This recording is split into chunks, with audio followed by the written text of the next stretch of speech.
Hello, my dear friends, fellow traveler and photographer around the world. Welcome back to Chris Lee Travel Channel. In this episode, I will sharing with you some very fascinating place where you can shop and eat. I think eating and shopping is indispensable items in any journey to the world. Please stay tuned, alright? Now, let's look at the image here, the map here. Now, if you are the first time with me, let's take a look at this map, and you will notice that actually we are pointing at the locations of the name Kuching, and it's located in the East Malaysia, because Malaysia happened to be divided into two parts and we separated by a South China Sea. And on the peninsular side, we call them the West Malaysia, while on the Borneo Islands, where located the two important states, the Sarawak and Sabah, and we call them the East Malaysia. And Kuching is the capital city of Sarawak in East Malaysia. And to zoom in to the map, and you will notice that there are quite a number of stars have been highlighted. All these places that have been highlighted with star are the subsequent travel journey that I'm going to share with you all. The interesting spot for tourists to visit around Kuching. But today we are still focused on, as I mentioned earlier, where to eat and where to shop in Kuching. So let's begin our journey today. And first and foremost, I would like to say that if you will be visiting Kuching, very likely you'll be staying in the Kuching North, where there's quite a number of hotels, right?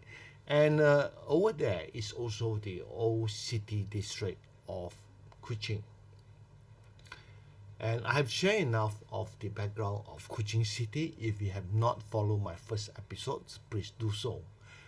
Now, Kuching is also another so-called heaven for foodie, and is a major food destination, and is a member of UNESCO Creative City Networks under the field of gastronomy, right?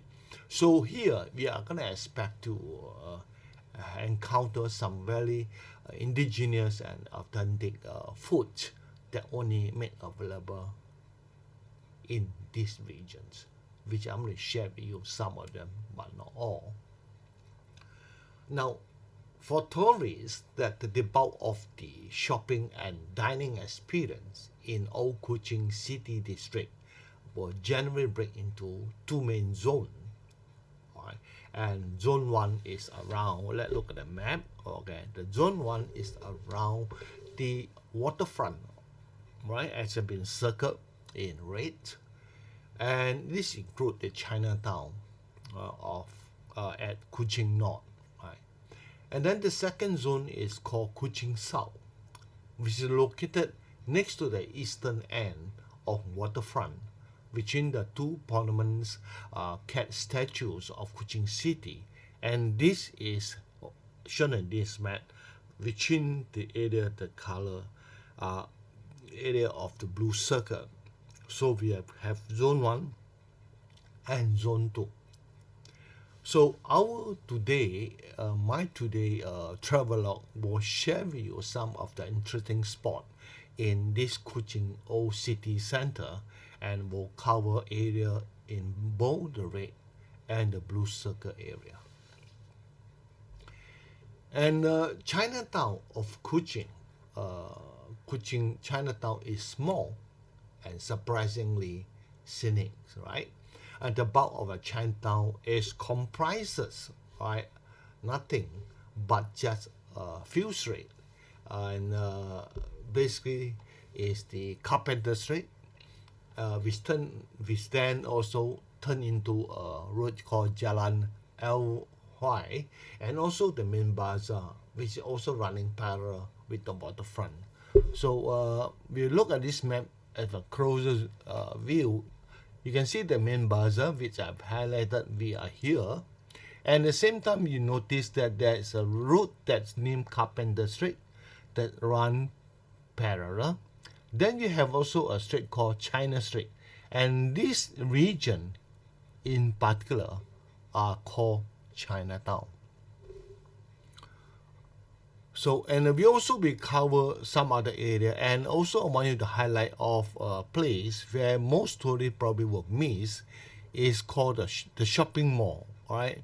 And it's right behind the Waterfront Hotel, and that is, I would consider is may not be the largest, but at the moment, to my knowledge, is the largest in these regions. And I will tell you why it's so important that I like to highlight to you later on. And then on the further on the left-hand side of this, all right, to the more to the extreme left, you can see the between the red circle.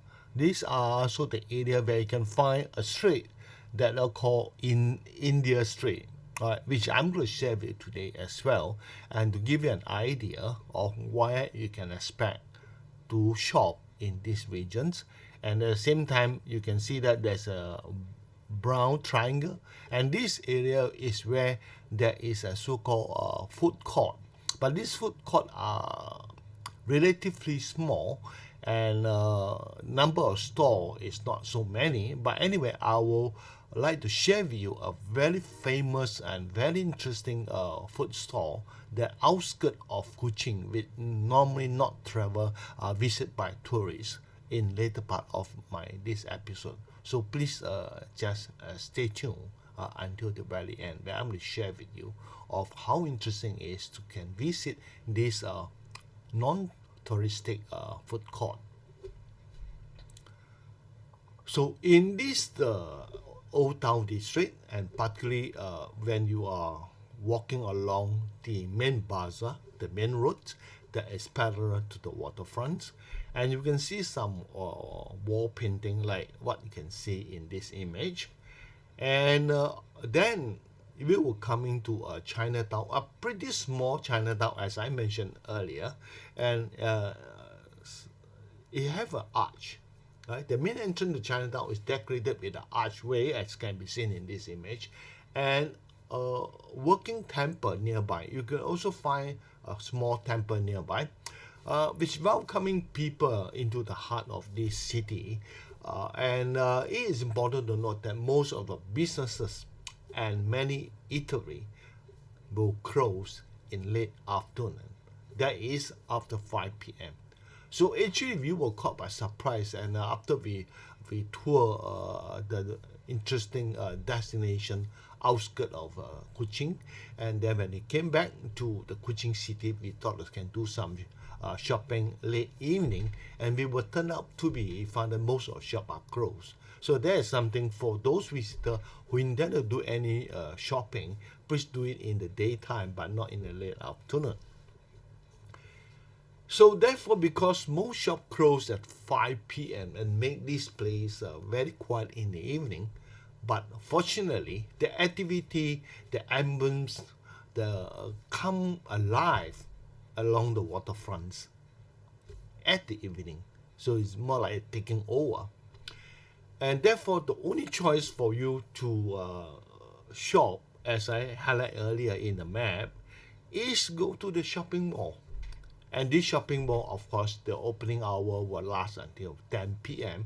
So that's where, and that's also why this shopping mall was packed in the evening, because nowhere to shop. If you come to this area, people will head to this shopping mall. And I would find that the food court at the upper level of this shopping mall is interesting. And I have actually enjoyed the meal in the evening over there. Of course, most of the time is a dinner for us.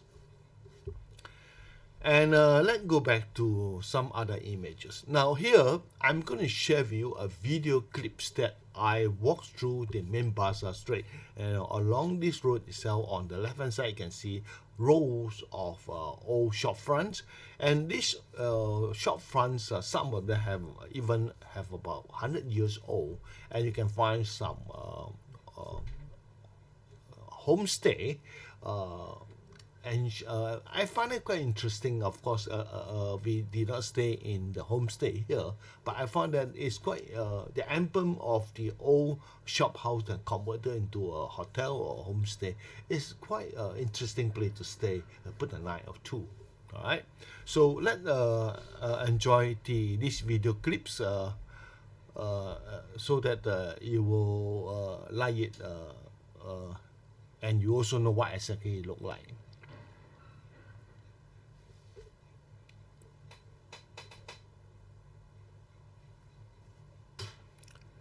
Now, as we walk along this 5-foot way, right, in Bahasa Melayu we call it kaki lima. Of course, during our visit, not all shops are open. And along the 5-foot way, you're going to find quite a number of store, little store, excuse me, that's selling the so-called the kueh lapis, all right? It's called multi-layer cakes. And this is one of the shops that we will strongly recommend to visit along this place. I will share with you later on what you expect to buy from this store. You can see that from these video clips, a lot of souvenir you can buy here. In fact, the concentration of souvenir for sale to tourists are mainly in these regions, and including the local products. So I will recommend that if you want to buy some souvenir back home, I think this is the best place. And even you can see there's some wooden furnitures. And the image now you're looking at now is one of the shop that I consider one of the largest shop and have the most comprehensive range of souvenir, T-shirts, and even some of the local handicraft that can be brought here, right? And you can see that it's actually not only just a shop front; it's actually cover double the area, because it's the 2 units of shop front then combined. And at the same time, the shop front, this old shop lot, the length is quite long. It's about 30 meters, or call it the 100 feet. It's very rare, but only come across in the old shop front of just a length, building length in depth into 100 feet, right, or 30 meters.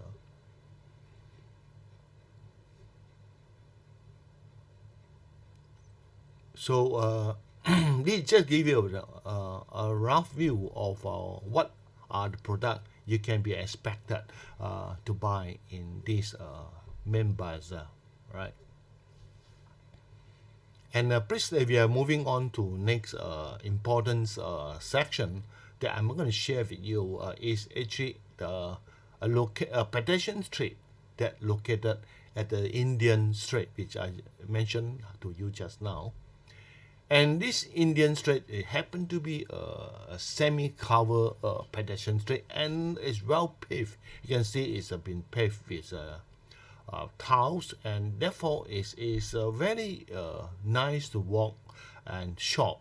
The only thing I found out that during the daytime, this area are pretty quiet. I think probably because it's the weather is hot and because it's outdoor. But this place get very, very vibrant when come to evening. Is where other shops are all closed, and this is an area whereby you can see found this store start having a lot of visitors coming in, and mostly of course are tourists.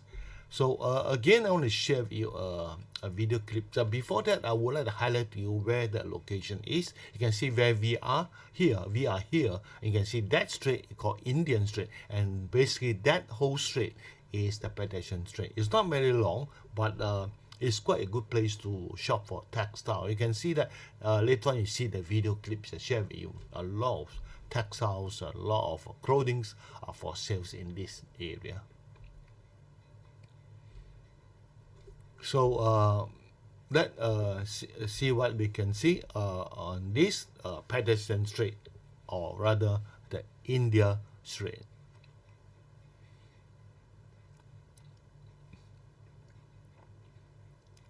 And as usual, all those shops on both sides in the buildings are mainly selling textile, and while the shop outside is those little mobile store, and you can see here they're selling also clothing, mainly the clothings uh, worn by the locals.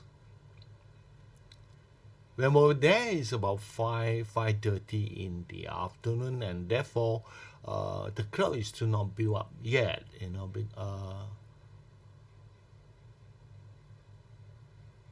A very quiet street during the day, right?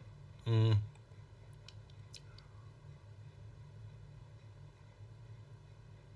The building here, the both side, both row of the building on the left and right side of this street, some of them are pretty old, and I was actually my attention was caught on one of the units of the shop we I share with you that have a unique cantilever balcony.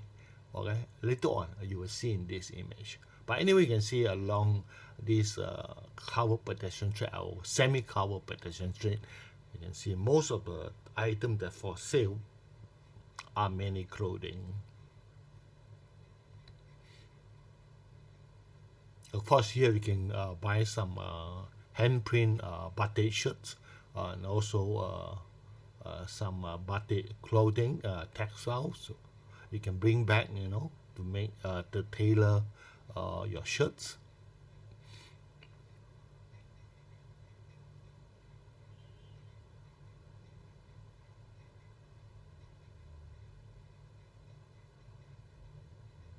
The variety of item for sale here, and that is, as you remember, and you can see that this is the cantilever balcony that found in one of the shop lots, one and only one, very very unique that I found in this semi-cover pedestrian street. And you look at those shop, the signboard on the shop, you can see most of them are selling is textile, surprisingly. And a point to note that actually at the old Chinatown street, the China street there, you can find most goldsmith shop. It seems to be goldsmith shop are more concentrated in that region. And in this area, in this corner, mainly textile shops.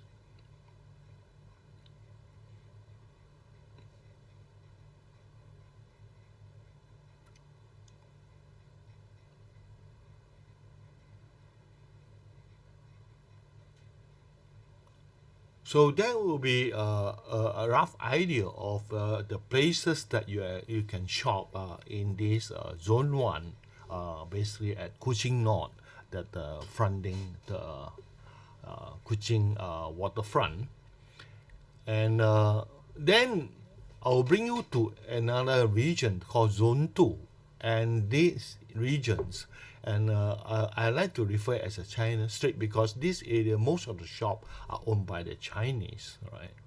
And the road, the two street that the run parallel in these regions between the cat statue, right? Between the cat statue, uh, surprisingly, they sell quite a number of shops selling the so-called the bird net, which you can't find in the zone one. So if you intend to buy bird net in Malaysia, in Kuching, then you have to go to the zone two, right? So now we are moving to the zone two. Those is circle in red. You can see there are two roads more or less parallel, running from one end to the other end, and both ends there seem to be a roundabout, and between these two roundabout is where you can find the cat statue. Alright, so therefore it's also a tourist spot where most people will go to there to take picture of the cat statue. At the same time, the shop between these two parallel street, and as I say, the main item that you can interested to buy and you can find here is the bird net. So at the midway between the two cat statue, you find another cat statue right at the center. So in other words, there are 3 cat statues that are located in these regions. So this is the first one, right, toward the Kuching South, and then the other one, this one is actually border to the Kuching North, and is where the waterfront, the start of the waterfront. And this shop is the one that I have brought in, because I found that there are quite a number of shops, but this shop seemed to be attract my attention because I found that similarly they have a lot of item, of a large variety of item to buy from, and you can save your time, because if you are in a hurry, you want to buy something and you don't have much time to walk around, and probably this area, some of these shops, there are few of these shops of similar nature, they actually have quite a well collections of local products, right? And you can see even the signboard has specially mentioned that is a bird net. You can see that they are one of the major items that they are selling are bird net.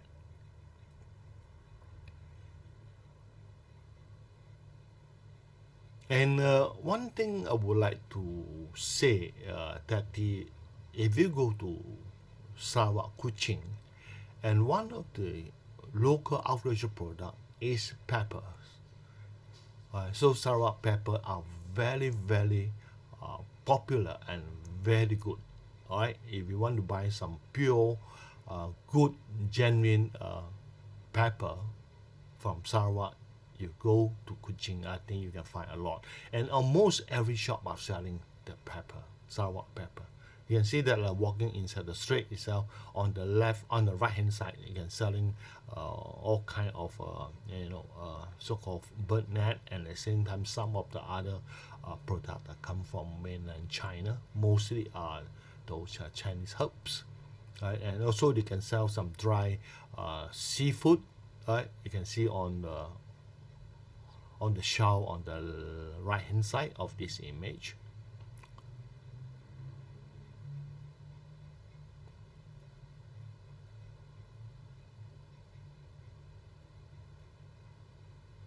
So all kind of local products range from bird net, dry seafood, and then even like peppers, the kolomi, anything almost quite comprehensively. As I say, that it seems to be like a one-stop center. You can get what you want to buy, and if you are in a hurry, right? So now this is an image of the bird net. There are so many variety. Of course, that of the pricing are very, very different for high grade and low grade. There are so many grades of bird net you can find here. And this is some of the local products as can seen in this image. And you can see this famous Sarawak noodle, the konomi. So you can buy and go back and cook. Right? Some even are prepared like those like Maggi mee. They also do something like that. Instant noodle, right? Prepared with flavor. And of course, some of the rice harvest from the hills, paddy field. And also some of the sweets, anything to anything, is quite colorful, comprehensive. And for me, for my wife, she also have enjoyed the shopping here. You can see that these are the things she had bought, crispy rice, biscuits. I find it very, very nice to eat, the kolomi, and also the pepper, of course, without doing that, without missing it. And on top there, you have all the spice, that local spice. These are the products, of course, we have brought home during our travels to Kuching, Sarawak. And now is the time that you find a place to eat. Of course, during the morning, we have a breakfast in the hotel, because they do provide a hotel breakfast. Then for lunch, we eat anywhere along the way, because as we travel outskirt, we had no much choice. Then for the evening, then definitely it's a time for us to enjoy our meal in this beautiful city of Kuching. And one of the spot I will strongly recommend to tourists is this top spot, rooftop food court, right? And let me have some understanding how this food court really look like. But before that, let know where the location is. Now, this food court is happen to locate not far from the cat statue that have 9 cat. Remember in my first episode, I say that the one of the cat statue, they have 9 cat, and that is the one that actually very much close to the waterfront area. And not far from there, walking slightly uphill, you can find this building. They call it the UTC Kuching building. So the location, this happened to be taken the image of this UTC building, right? And at the rooftop is where the food court is located. And you can see that the lighted part is actually the entrance, the main entrance. You walk all the way to the end, then they could find a lift and take you up to the rooftop. Or you prefer to walk on the staircase, then the staircase also will lead you to the rooftop. And this is actually is a place that you can find many seafood stores. And you have a lot of seafood to choose from, right? And this place get very vibrant at night, because the crowd, the diner tend to build up during the evening time. Rather on the daytime, this area is pretty quiet, but at night it's a different scene altogether. And the only thing I need to advise that when you are there, I will share with you video clips, but when you are there, when you're trying to look for your food, there's so many stores, but be careful that you must sit at the table that belong to the store. If you intend to order food from that particular store, only you will sit to those tables belong to the store. If you sit on the table belong to another store and you try to order your food from another store nearby, then you are not allowed, because this table are being designated to particular store. You only can sit there and dine there when you are ordering the food from that shop, from the store that own these tables. All right? In other words, it's restricted. And I would then want to share with you here, beside the video clip later, I will share with you some of authentic local dishes that you can't find anywhere except in Kuching. And that's where we try when we visit Kuching that day. So let's have a look at this video clip of the top spot, rooftop food court. So take note that the building is where the food court located. It's called UTC Kuching. And you can see this is just one of the shop. And you can see that even about 8 p.m. the area is pretty packed, and then you can see all those tables, and take note that they belong to store, the many stores that they own. There are all kind of variety of food that you can choose, and you can ask them to cook to our flavor that you want, the sauce that you want, and you have a fish, all right? Also like those shell crabs, things like that. But of course, mind you that like what we see just now, some of those live shell crabs, all these things are fairly expensive. But then other than that, the pricing here are pretty reasonable. And this is the one that I would recommend you, the so-called oyster pancake. And this one is Maidin. It's also a local dish. And of course, we have tried this deep fried prawns with buttercream, and that is actually it's just a normal cooking, but a one different variety. Right. So let share with you the 3 of the very popular dishes I've tried. Now this one, the fried oyster pancake. Many years back when I was here, actually this pancake is as big as a wok, the size of a wok. Wok is actually more something like a frying pan, a Chinese frying pan, big one, right? But the size seems to have strength, and then you can see the oyster that have been placed on top. and then they have a small little cup. They have some sauce there, and this sauce are very salty, you know. And you have to eat this fast because when they're exposed to air, it become less crispy, you know, as time go by. So it's good to eat this order and eat it immediately as soon as it was fried and out from the wok. So a very unique dishes. As I say, you can find anywhere except in Kuching. Then this maiden, this is how the local call it maiden, is actually a jungle firm, a fresh shoot, you know, firm shoot, you know. And they will then fry with so-called in prawn paste, or in local we call it belacan. Right? And well, if you have been in West Malaysia, then you could also have something similar, except that the veggie is not this jungle firm shoot, but rather is another kind of vegetable. We call it kangkong, right, in Bahasa Malaysia.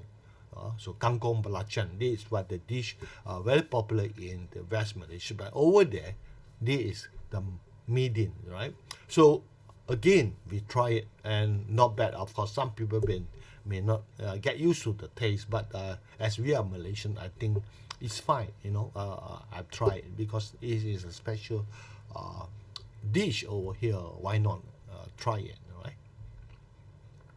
Then of course, as you say, that we also I've tried this deep fried shrimp or prawn in buttercreams, and I find that it's very nice. Very nice. There are many other dishes available, and all of them are very well cooked.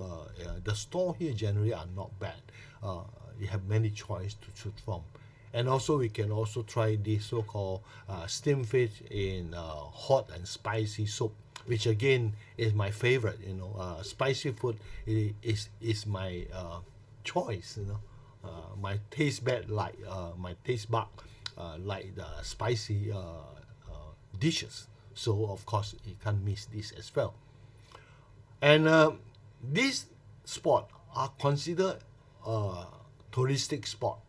And although you find more tourists here, but also you can find some local here. But to some local, they consider this area, they say it's a bit pricey. But as a tourist, when I came here and I tried the food there, I find that it's good. And the pricing, while to me, is reasonable.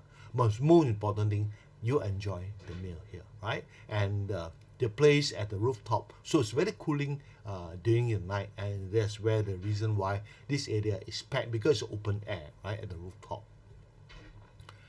And then now I will bring to you a spot that most tourists will miss, because happen to be when I travel here, we engage a local tour guide to bring us around.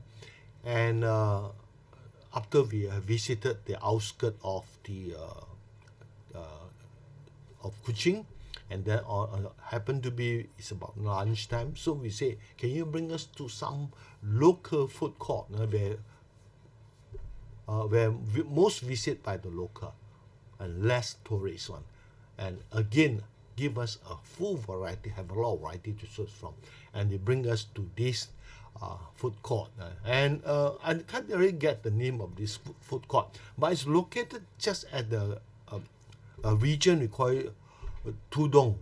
A region they call it Tudong. So I would just say name it Tudong food court, or Tudong Kuching. That's how I name it, you know, for ease of them. But anyway, I will let you have an idea the whereabouts of this food court, because this is important, so that next time you were there, you have the time, and you are actually charter a taxi or Grab, then you can indicate to them where you should go to. Right now, the location that I highlight in this map here is right at the roundabout, and you see right at the south bottom part of this image is actually the Kuching International Airport. In other words, it's a midway between Kuching Town, Kuching City, and the Kuching International Airport. And in one of the roundabout junction there, there's where they have Jalan Studong. You can see the road Jalan Studong, and right at the roundabout there, right at the corner, That's where the food court is located. So we'll zoom in. You can see that this is actually the building complex there, and right at the star area, this is the location of this food court. I'm going to share with you a video clip again, and is where I walk through this food court, all these stores, and to leave you an idea of what are the food that are made available that you can expect to have and to eat in this unique local food court. But I must remind you that this food court is very packed during the meal time, mean breakfast, lunch, and dinner, because it's the most frequent visited by the local. All right, so it's expected to be packed, and of course, for that reason, the pricing of the meal here are very, very reasonable, and the most important is the variety that you can have in this food court. And I did not do a real count, but on the rough count, there are approximately 50 stalls. And this store is each store can able to present to you 10 variety of dishes. They mean in this food court itself, you have 500 choices to choose from for your meal, and of course include all kind of drink. And one thing for those who are actually intend to visit here, there is some of the guideline for you. First and foremost, that you must locate a place to sit first. That means you must have a table, because each table will have a table number. So when you decide where you want to sit down and have your meal, look at the table and look at the number that are assigned to the table, and you have to remember the number. All right. Then with the table number you have in mind and you have decided, then you go around the store and you pick and choose the dishes, the meal that you want. And then after you place order, you don't need to pay. You just tell them which table you will be sitting. Then when they serve the food to you to the table number that were given, that only you pay them. It's by cash on delivery. So therefore remember, secure your place, all right, where you have a table, then get somebody to sit there and book the place. Otherwise, it will be taken up, all right? Then someone will then, maybe if two of you, you book a table first, then it's one go to look for the food, one they confirm the order, they came back, the next will go, because you want to leave the table without any person sitting there, somebody will take up the table. Alright, so this is some guideline. But anyway, let's look at the video clips and to have a feel of what exactly you're going to expect to eat in this student food court, non-touristic food court. So this is the entrance of this food court. Alright, and let's see what you do expect to eat.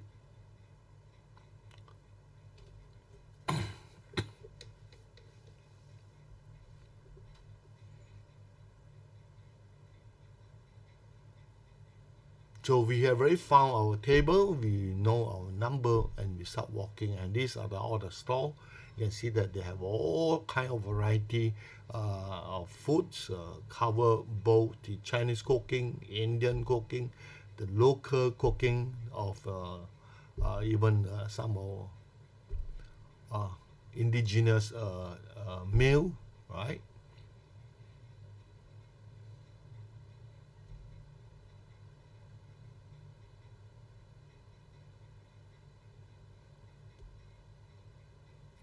So even if I say that there's you have 500 choices to pick from, I think can be even understated. You know, you can see some of the store can even have more than 20-30 choices of dishes for you to pick from. When we were there, it's about 3 p.m. in the afternoon, because after our tour, I remember our tour to that place is Baku National Park, you know, and we're on the way back.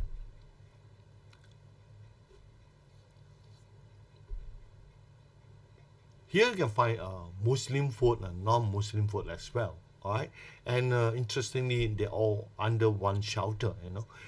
They do not separate them. They just all placed in one shelter. At one corner, the store is selling the Muslim food. On the other side, next to it, can sell the non-Muslim food, and they are okay to them. So this is something I like in Sarawak as well in Sabah. And even Thai food, you can find some Thai food, Thai cuisine. And if you those who are more inclined to Western food, not to worry, you can find a lot of Western food here as well. Right? You have a rojak, there is more like a dessert. All right. Now these are meal from Orang Ulu, right? Orang Ulu meal. Noodles, in soap or in dry form, fried noodles, anything, it just, even just this video clip, we just have a walk. It will take you a few minutes minimum, to go one round, and most of the time you need to go one round first to have an idea what are food available. Then you walk the second round.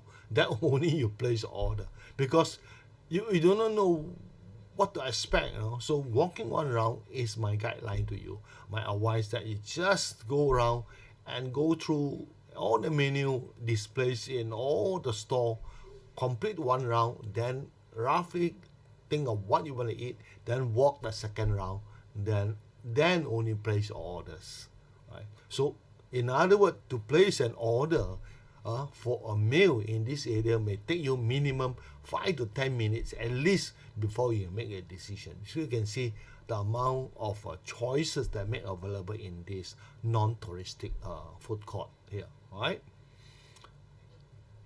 Don't to worry about the price. The price is very reasonable, as it's been the local is a local pricing. You find very little tourists. So I strongly recommend anyone of you who coming to Kuching, Sarawak, would like to have a full skill experience or want to try all kind of local food. This is the spot that you can have your choice of pick and choose to what you like in Kuching town. Of course, it's not in the old Kuching district. It's outskirt, midway from Kuching City to Kuching Airport. Right? So that would be roughly an indication. And of course, you can see some of the popular local dishes that you will come to Sarawak. Please do not miss dishes like this Sarawak laksa.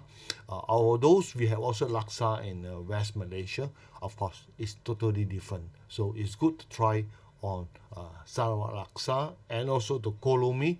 Kolomi is something similar to our Kwan Lo Min in West Malaysia. For those of Malaysians, that you know what I mean by Kwan Lo Min, all right? So that is all for today. Hope that you have a tour of this Kuching town, and I believe by now you may feel a bit hungry, because after looking at some of this food that are available for sales for your meal, for your lunch, and for dinner as well. So thanks you for staying until this hour with me. If you have yet to subscribe to my travel channel, please do so.